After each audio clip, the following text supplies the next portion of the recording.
I'm Sherilyn Mercado, 23 years old. Dating factory worker. 2 years din ako doon and 1,000 lang yung sinasahod ko doon. Siyempre, hindi rin kasya sa family namin. Then, yung father ko wala din trabaho. Yung brother ko lang yung nag-work sa amin. So, siyempre, mahirap din kasi meron din akong mga pangangailangan. Nakita namin si V-Mobile sa Facebook. Tinag ni Sir Ramil sa friend ng boyfriend ko. Then, siya yung nakakita nun. Hindi ako business-minded. Ayoko rin nung nagsasalita sa mga tao. So, mahihain talaga ako. And, nung una, naisip ko na yung business na yun, ng V-Mobile, hindi pa ako kasali, ginagamit ko na yung product natin. Nag-start ako, naglo-loading ako noon, so nag-enjoy ako sa paglo-load. Okay na sa akin yung may part-time na discount. So, noong una, syempre naisip ko na hindi ako kontento sa discount lang. So, tinanong ko nun si Kuya Ramil na kung paano niya ginagawa yung business.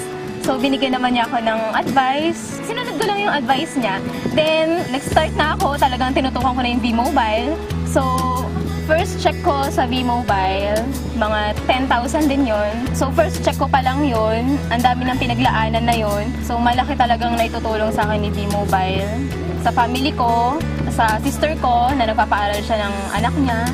Then, sa mga bills.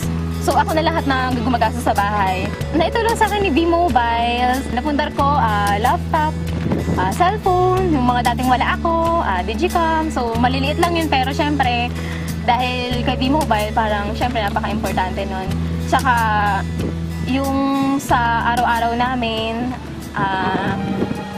syempre hindi na mahirapan yung parents ko na humiram ng pera sa ibang tao, na umutang.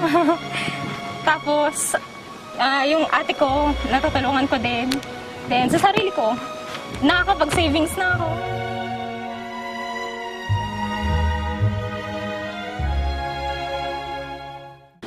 Ma-advise ko lang sa mga gustong sumali. Sumubok lang din kami. Talagang kailangan mo talaga magtiwala. Talagang sa una mahirap. Kasi, dun din ako nag-start eh.